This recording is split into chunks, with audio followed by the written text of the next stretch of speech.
Hello and welcome to Career Center. I'm Kimberly White, Executive Director of the Career and Networking Center, a resource center located in Naperville focused on providing career and professional development support to millennials, more seasoned workers like me, and everyone in between. Joining me today is the former president and CEO of the Naperville Area Chamber of Commerce, Nicki Anderson. Nicki's going to share career advice and lessons learned along the way to our audience. Welcome. Thank you. Thanks for having me. This is just so nice to be able to sit, alongside a friend and interview. I know. So Nicki. What? The chamber. Yeah. I know. I remember the two of us going out for breakfast a few years back, and you had shared that when you started, you kind of had an end date in mind. I did. Yeah. Tell me about that, because most people don't do that. I'm a fixer. Okay. I love to come in and fix things. And the chamber had been through some rocky times, and I knew that.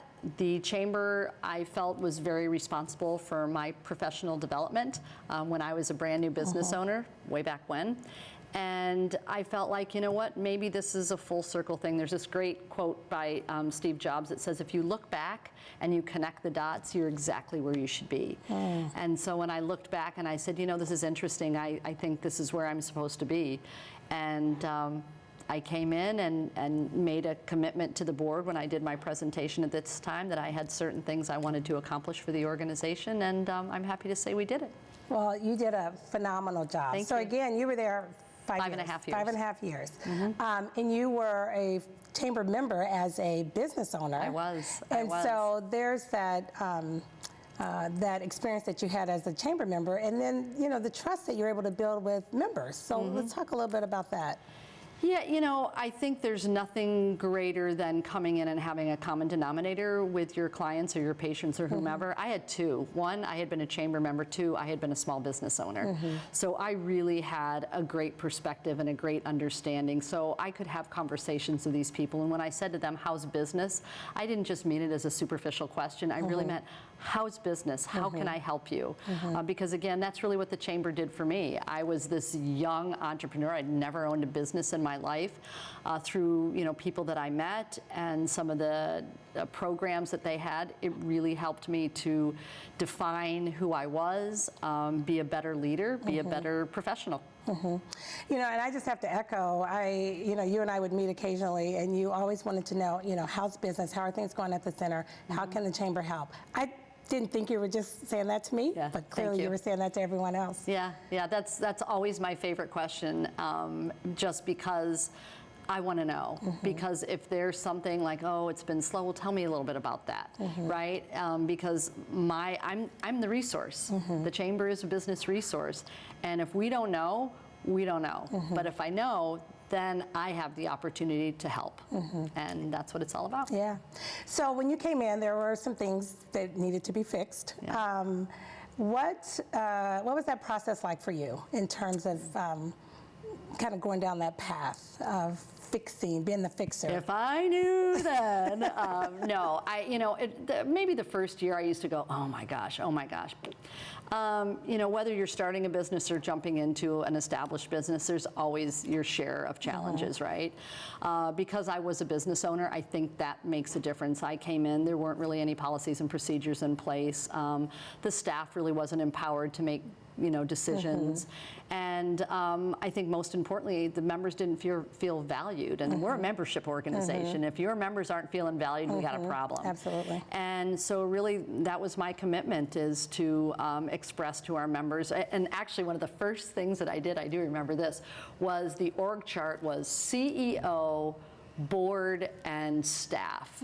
And so I turned that around and said, members, right?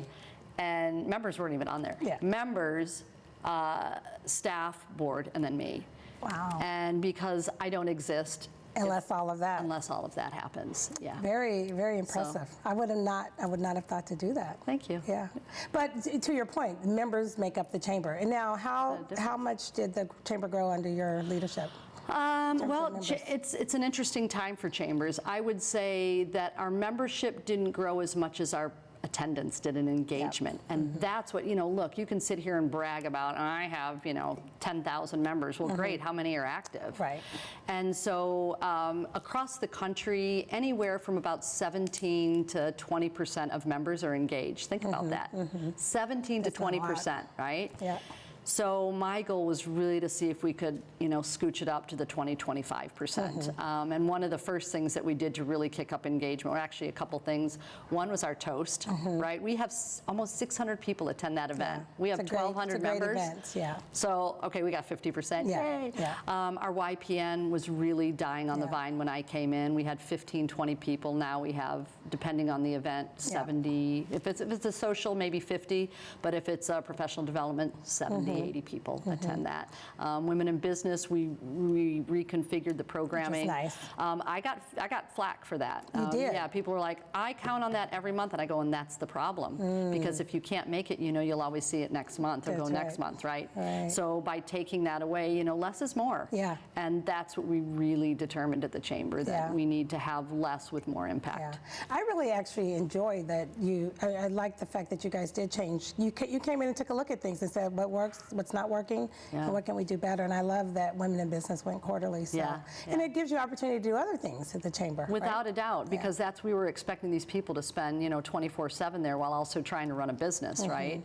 And I think the other thing too, when I take when we're changing things and minimizing some events and actually having to pull things. The funny thing is in the 90s, latter 90s, I joined a small business committee, and we created and developed the Small Business of the Year Awards. And when I came in 2014, we killed it. And first of all, I was like, they still have it, but it had lost its sheen. You know what? You have to change. Yeah. And I think one of the biggest misnomers in the not-for-profit world is that it's a not-for-profit. No. We're a business. We need to operate like a business. And the minute that we start saying, oh, we can't do that, we're a not-for-profit, that's when things start kind of falling. Any other challenges you had that you care to share? Change is hard for people, and I changed a lot. My board, I was committed to having half over 40, half under 40, diversifying it more. We didn't have enough diversity on there. I think that it's essential to success in business to have a diverse group of voices, and we didn't have that. And so we really made an effort to do that, and I'm really proud to say that half my board is under 40 and the other half is over. We created a family business group because we found that somebody can't complain about their boss because everybody will know it's their mom or dad. So we created that. That was a nice addition, and we continue to ask members what they want. And that's the biggest challenge, is that when you're not getting everybody to engage, it's hard sometimes. But recently you do the Chamber Minute, I think you call that. Yeah. And you had something on there about when is it time? Like, when is it time to leave? Most people, again, they just don't know when it is time to leave. What should people be listening to in their complacency. The minute you get complacent, the minute that you don't, and this was why I sold my business, if I don't wake up every morning going, oh my God, I can't wait to get to the office, right? And when you start finding that you're getting comfortable and complacent, that is a huge red flag, because you should never be complacent. Comfortable? Okay, you have things at a point where you like them, but then you should be thinking what's next. Right. And if that vision isn't really clear about what's next, that to me signals that maybe it's time to move somewhere else where you can bring that vision and excitement again. Yeah. So what motivates you? You changed your board members changed every couple of years. So I would imagine new leadership, there's some motivation there, but what else? What motivates me, like professionally? Yeah, professionally. Oh my gosh, making an impact, right? And so with my board, if I felt like people weren't engaged, that was a problem for me, because we're here to collectively to make an impact. I've been really fortunate to have some amazing board chairs. And one of the things, Adam Russo was one of the very first board chairs to accept a 2-year position, because our board positions are 3 years. And what we were doing is we were having our board chair renew every year, which didn't make sense. It's like, right when they were starting to get... Yeah. So we changed it, and now it's a 2-year term. So I've really loved that, because then the board chair can walk away and really feel like they've accomplished something versus, well, I don't know what I did, but you know. Yeah. And I will tell you, that was a big adjustment for me working for a board. I've been my own boss for 25 years, and now I have to answer to 25 people. Yeah. Yeah. So that's a challenge. Tough, yeah. Different personalities, different perspectives, but I have really good Yeah, people. well, I think it comes down to the respect that people have for, you know, each other. It's got to be mutual. Yeah, for sure. Yeah, and they have to have a passion for what they're doing. Yeah, and the other thing you mentioned is it's a working board. You have to come. You can't just sit and be complacent on the board. Right. You can't be complacent as the CEO, and they can't either. So. Yeah. So there's been, I was fortunate to be able to attend several of your farewells, and how was that? It's. I mean, people are saying lots of great things about you, because you really did a lot of good for the chamber. Thank you. I did my job, right? I did my job, and I think sometimes it's sort of like when people get excited when I love that. You just did your job. Yeah. When an airplane is on time, everybody's like, "Oh my God, my airplane's on time." It's supposed to be, and I feel that same way about what I did. I committed to this. I committed to do a good job. It shouldn't be extraordinary. I did my job, and I take pride in what I do, but I love change. And so that's, people are going like, why are you leaving? I go, because it's time, right? I'm getting comfortable. I'm not as excited every morning when I get up, because it's like, okay, check the box. I got those things done. Now what can I do next? Where can I have an impact? So I think that, leaving, sure, it's a little melancholy. I'm not going anywhere. I mean, my husband's got a business here in town, so we're not picking up and leaving. I'm here. And I've made amazing friendships and met some amazing people that I never would have had the opportunity to meet. So I think if everybody can look at every day as an opportunity to learn something new, to meet someone new, that can change your world. I love how, I'm going to just go back to, you were just doing your job. That's simple, but it just makes sense. Just doing your job.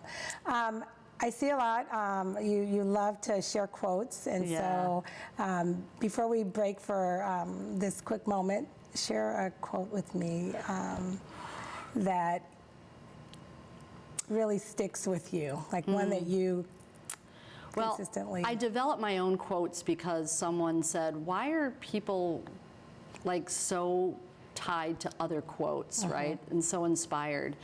And I didn't agree one way or the other, but I thought, I love inspiring people. So, and I like to be inspired myself. So if I can't inspire myself, I can't inspire other people. So I just created my own, and I think the most recent one that's up, because I'm doing these all the time. I think I guess, if you don't manage time, time will manage you, was a recent one. And then I said, there's a lot of twists and turns in the road. But they're necessary, because otherwise you become a victim of being dangerously content. You're really good. You got to put a book together or something on those. All right. Up next, my conversation with Nicki continues as she shares thoughts on leadership and what's next for Nicki. We will be back after these public service announcements.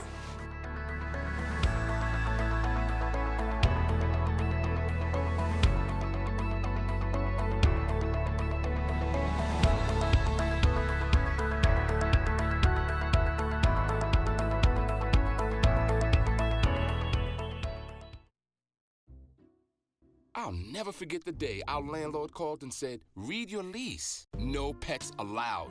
My owner tells him my dog ate the lease, but that didn't work. And now I'm stuck in a shelter. But this pit bull is ready for a new crib. I'm loving, loyal, and play well with others. So don't be intimidated by all my muscles, because the biggest one I have is my heart. That's right, I said it.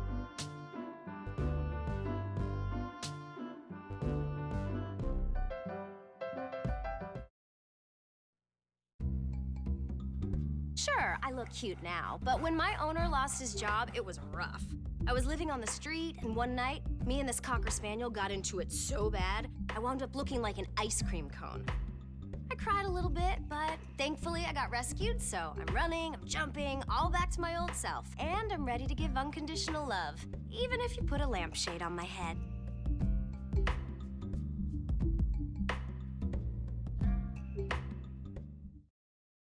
Welcome back to Career Center. I am Kimberly White, back with former president and CEO of the Naperville Area Chamber of Commerce, Nicki Anderson. So Nicki, I'm going to go back to what you said. I still love this. I'm just doing my job. So I want to just talk a little bit. You know what we do at the Career Center. I've reached out to you over the years, and you've met with some of our clients. You've worked with some of them. You've hired some of our clients. So love to get some tips from you. I am just doing my job. Let's kind of take that to the next level. If someone were to say, well, that's not my job. Yeah. Yeah. You know, when you are hired, someone is trusting you with a huge responsibility. I don't care if it's sweeping the floors. I don't care if it's measuring fences. I don't care what it is. If you are hired, someone is trusting you to contribute to an organization and work together for the better good, right? And so for me, my job is being a contributor in the best way I possibly can, right?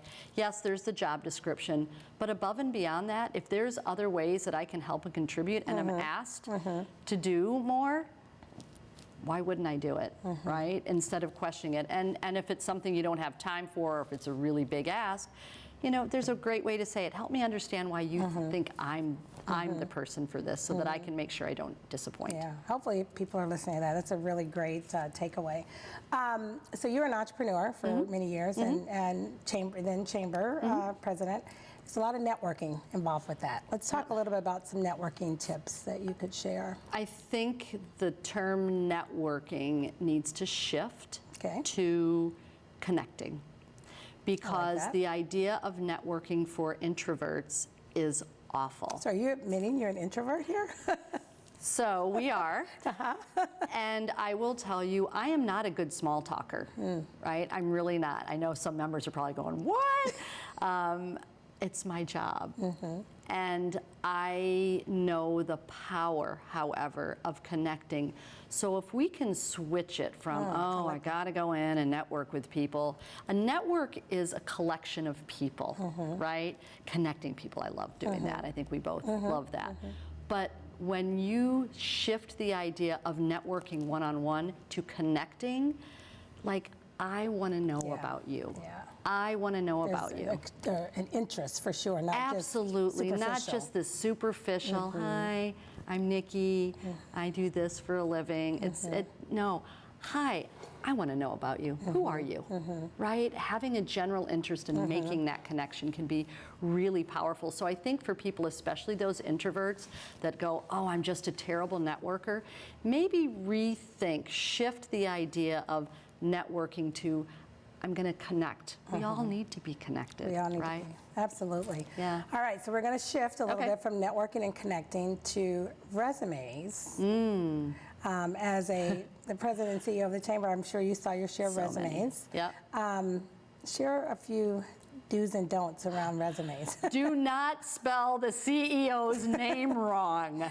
How many of those did you get?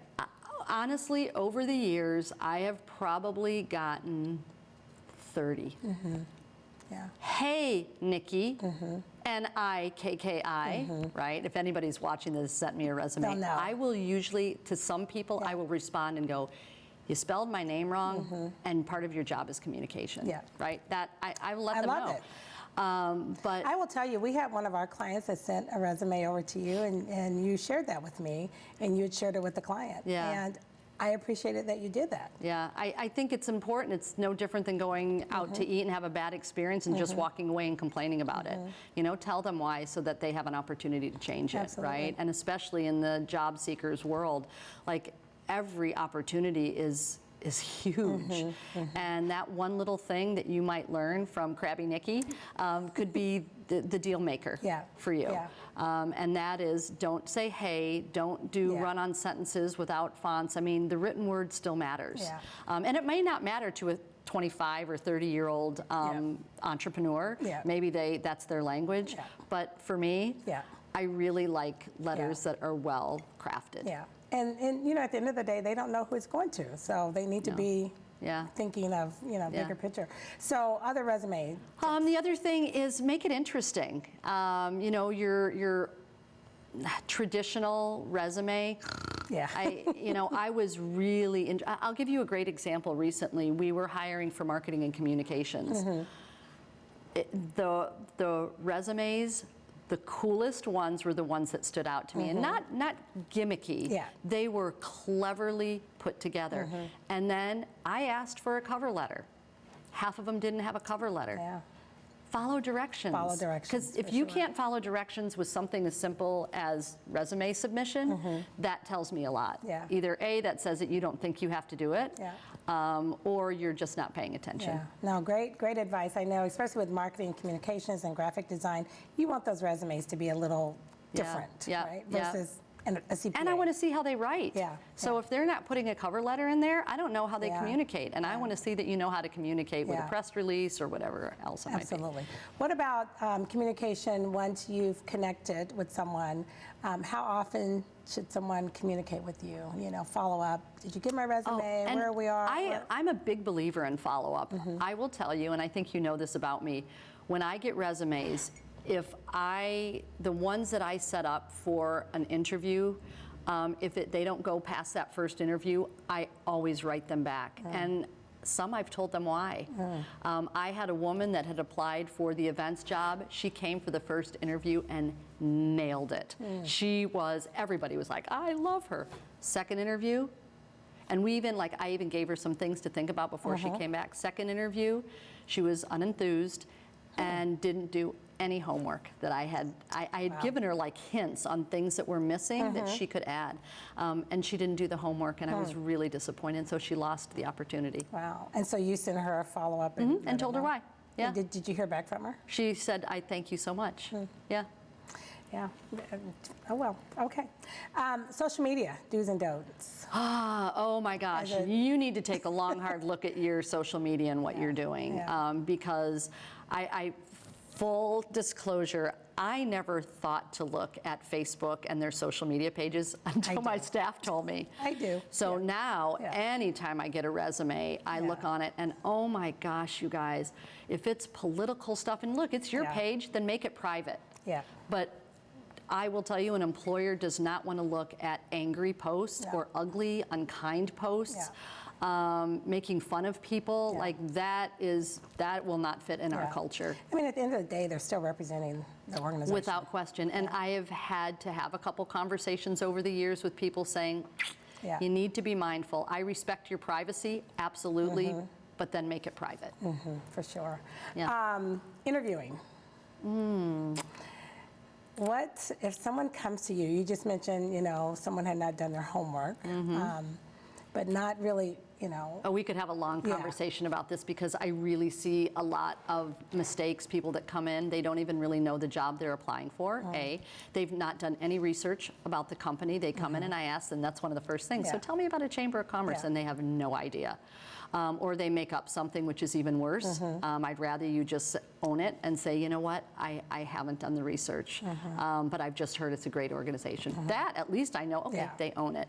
That's really important to me, is doing your research. If you don't know something, say, gosh, that's a great question. Always have questions. If people don't come with Always, questions, yeah. that's a mark on yeah. my little form. Yeah. Because you're not prepared, right? Absolutely. How badly do you want this job? Right. Yeah, questions are very important, and we talk about that with our clients. Eye contact, Yeah. right? Attire, Yeah, all of the all things those that things. we think are like no-brainers. Here's another one. If you are late, please apologize. Yeah, Don't don't be walk in and late. go, hey. Yeah. And I have had people that are late and It's just automatic. Like, yeah. no. Yeah, right. Yeah, just don't be late. And you could, but if you're late, It could be a valid reason, like, oh my gosh, I am so sorry I'm late, I got caught in the parking deck, right? Okay, you've at least answered Yeah, that yeah. and acknowledged it. Yeah. So once you've gone through this process, you've interviewed someone, do you know pretty instantly in an interview, like, You do. this is my person, this is who we're going to bring on board, or? It's amazing. I would never, this is sort of why I don't like processes now with resumes, because it's all algorithms and blah, blah, blah. I am a gut person. It's like, this is a good human. I think that they'll be good. And then I factor in their skills that they need to have versus skills that can be taught. And if I love them, and they might not be the perfect fit, but they have the things that you can't teach, right? If I can teach the other things, they will be high on my list. All right, so now I want to get a little personal. You recently received an honorary degree from... I did, Benedictine University. Tell me about that. And you gave the... I gave the commencement speech to their graduate students. Yeah, it was a day I'll never forget, a complete honor, a surprise. And yeah, it was pretty great. Yeah, pretty great. When did you find out about that it was coming your way? The honorary degree, when I was sitting waiting to give my commencement speech, and then after I gave it, they called me up. Oh, you didn't even know ahead of that? No. Interesting. No. Yeah. Okay. So it was a surprise, and blown away. Yeah. Blown away. So let's talk about what's next for Nicki. I hear that you're going to be speaking in front of a bunch of people in December. Yes, and actually the honorary degree was really what kind of prompted this idea. So I'm speaking at an event called Refuel. And Refuel, I believe it takes place December 9th or 10th. And I know some of the proceeds go to Loaves and Fishes. And they have international best-selling authors and motivational speakers that are part of this process. And I am one of the speakers. And I am going to be talking about interrupted living and the things... Interrupted living. Can you give us a little snippet of what that's like? We all have that one thing that is in our head that prevents us from really taking leaps forward. We all have it. It might be relationships, it might be appearance, it might be wealth, it might be lack of a college degree. And that one thing is all you focus on. And all of the wonderful things that you're doing don't even find a way into your mind and your heart. Only that one thing. So we're going to talk about that.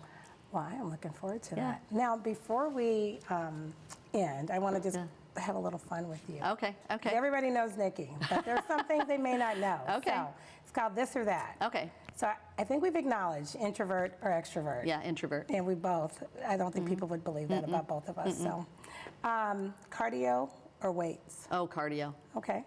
Tea or coffee? Oh, I do both. You do both? I do both. Okay. Yeah. Phone call or text? Phone call. Okay. I'm not surprised by that. Toast or eggs? Oh. I love eggs, so I'm going to have to go with eggs first, but I love toast with them.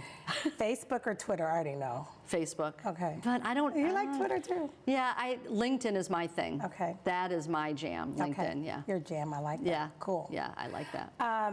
iPhone or Android? iPhone. Okay. Cake or pie? Cake? Cake. I'm not a sweet tooth, so... Okay. Yeah. City girl, country girl? Gosh, these are, I'd probably say city. Okay. Yeah, at the end of the day. I'd like to go to the country, but not live there. You'd like to go without there. All right, one more. What's worse, laundry or dishes? Laundry. Laundry. Nicki, this has been awesome. Yeah, I am lovely. so appreciative of you. Yeah, Thank you back so at much. you. Yeah. Thank you. Thank you so much for joining me on this month's edition of Career Center. And to our television audience, if you are looking for career or professional development support, visit the Career and Networking Center at 1815 West Dill Road, Suite 900 in Naperville, or search us on the web at careernetworkingcenter.org. Thank you so much for watching.